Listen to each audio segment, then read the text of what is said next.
Sem Papas na Língua, com o professor Dionísio da Silva.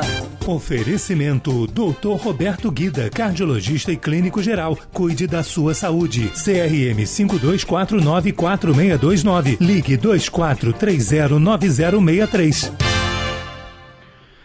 Grande professor, bom dia para você. Bom dia, querido Rodolfo Schneider. Bom dia, Cristiano. Bom dia, ouvinte.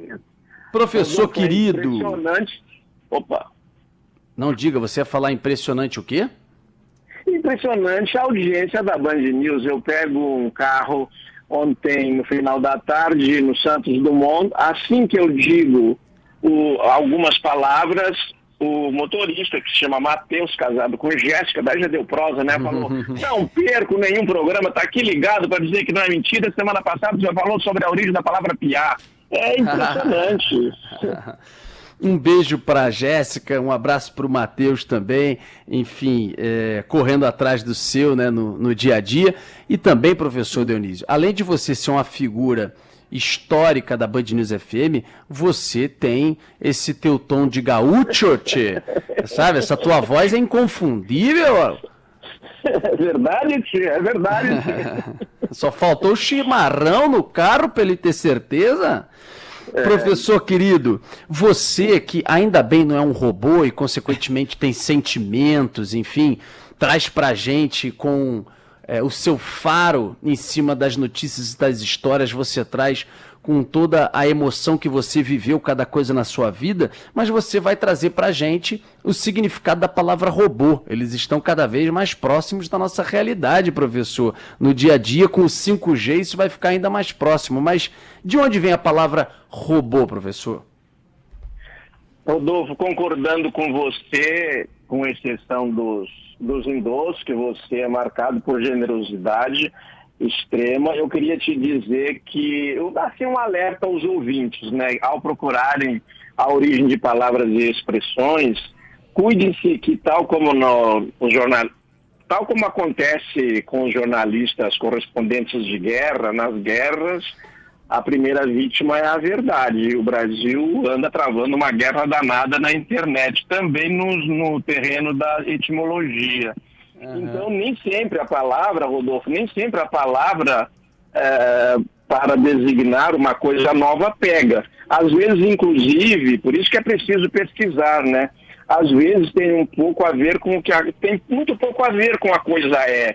Então, nós já vamos chegar a robô, mas veja, chofer quer dizer em francês aquecedor, porque o chofer que o primeiro motorista esquentava a máquina ali para depois sair com o carro. Então, qual foi o nome que deram para esse motorista? Foi chofer, porque ele era também o que mantinha o fogo aceso nas caldeiras, só das locomotivas e tal. Só depois é que ele foi dirigir o automóvel, que também hoje não é muito conhecido por automóvel. O nome mais comum é carro, mas automóvel estava bem adequado porque se move sozinho. Mas pegou para designar o carro a palavra celta, que designava a carroça pequenina puxada por bichos, né? Por bois ou cavalos. O que aconteceu com o robô? Foi uma coisa semelhante. Você quer dizer alguma coisa? Não, estou escutando atentamente. É uma coisa semelhante no caso do robô, por quê? A da viagem da palavra? Porque a palavra não tem muito a ver, às vezes, com aquilo que ela designa.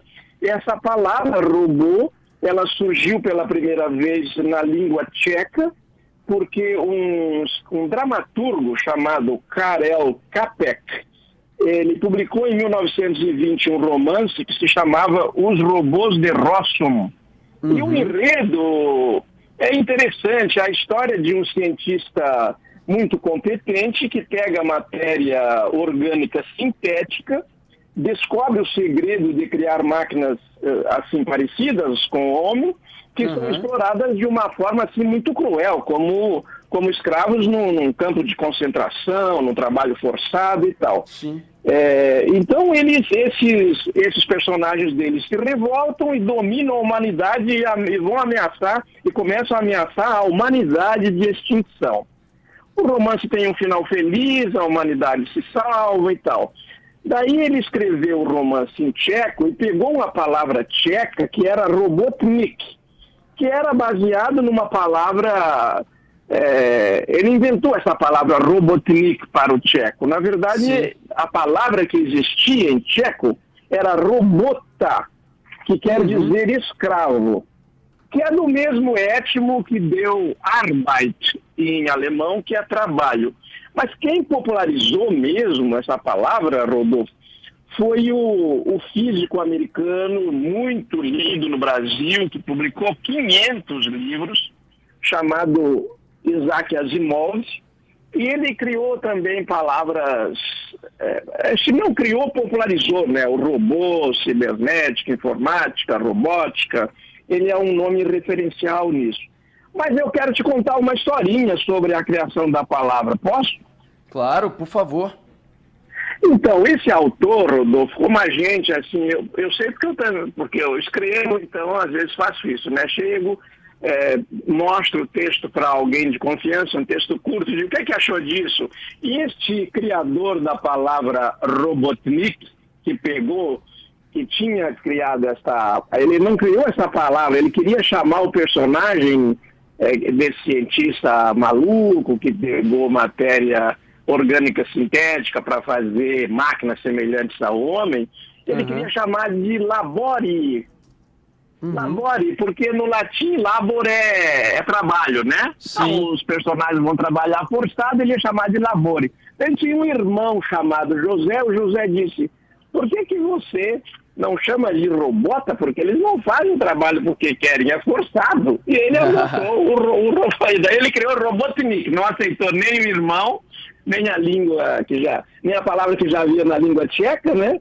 E o livro está publicado no Brasil, chama-se A Fábrica de Robôs, é uma editora pouco conhecida, a editora Edra com H, e o Asimov também está muito lido no Brasil, né?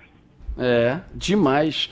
Querido professor, deixa eu pegar aqui uma expressão que você separou. Nem só de pão vive o homem. Eu confesso que eu viveria só de pão, professor, como eu gosto de pão, mas é algo que é uma brincadeira porque a gente precisa diversificar a alimentação e por aí vai. Mas nem só de pão vive o homem. De onde vem essa expressão, professor Dionísio?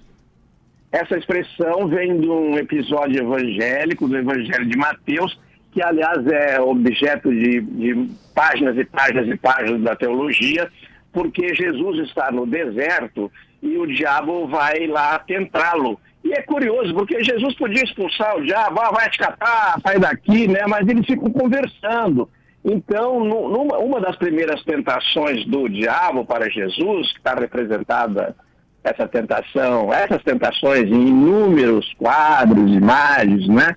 É assim, você está com fome, porque Jesus já estava jejuando há 40 dias. Daí Jesus diz, daí o diabo diz para Jesus, você manda em tudo, você é filho de Deus, então manda que essas pedras se transformem em pão. Daí Jesus responde, nem só de pão vive o homem, mas de toda a palavra que sai da boca de Deus. E daí essa pequena parcela desse versículo, esse pedacinho, nem só de pão vive o homem, foi simplificado e foi usado como provérbio para dizer o seguinte, olha, você precisa amar, precisa de mais coisas do que comer, né? Você precisa também do supérfluo, você precisa também ouvir rádio, você precisa também ir no cinema, precisa ler livros, essas coisas. Bom, professor, por causa do nosso glorioso tempo aqui, né, eu não queria deixar de trazer, porque o ouvinte quando fala aqui de expressões, palavras, a gente tenta viajar, a gente remete assim, isso igual a Dionísio da Silva.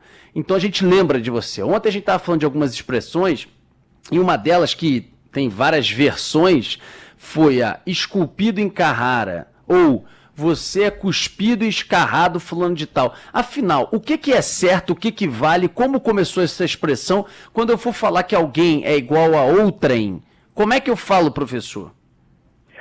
Rodolfo, é muito simples. O que houve foi a mudança na prosódia popular do provérbio que já estava registrado desde o século XVI, que era esculpido e encarnado. Porque se dizia, quando uma pessoa era muito parecida com a outra, que ela era esculpida e encarnada a outra pessoa. Você não diz, por exemplo, assim também a expressão em carne e osso? Não, sou eu mesmo, em carne e osso. Ninguém vai contar ossos, nem vai ver se é carne. É o poder da expressão. Esse esculpido e encarnado passou a ser dito cuspido e escarrado, porque escarrar e cuspir são ações próximas. Foi por isso, foi uma contaminação das duas palavras aí, formou uma terceira, que é cuspido e escarrado. Daí, né, como eu te dizia no começo do programa, a primeira vítima nesses Google e pesquisas por algoritmos é a verdade.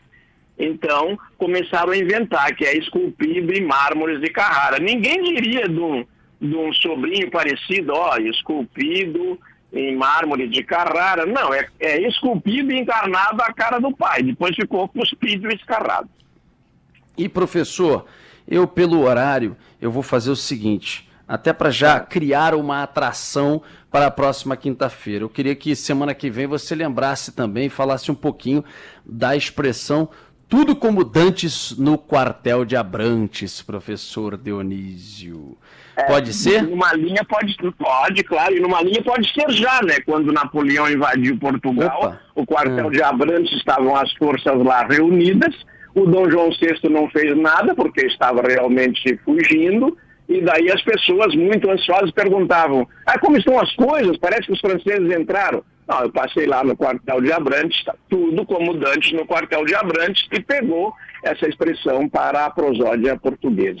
Que isso, outros professor? Pedidos, hein, também para a semana que vem. Estou separando aqui muitos pedidos, inclusive. Só agora, durante a coluna, chegaram mais de 10.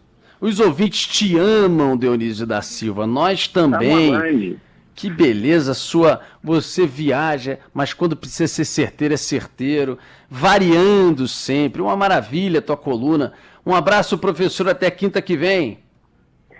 Olha, vou responder te agradecendo, Rodolfo e o Cristiano, e os ouvintes, dizendo o seguinte: Dionísio não seria conhecido assim se não fosse a Band News. Então o agradecimento é mútuo. Muito obrigado. Valeu, abraço, professor. querido. Tchau, tchau. Até semana que vem.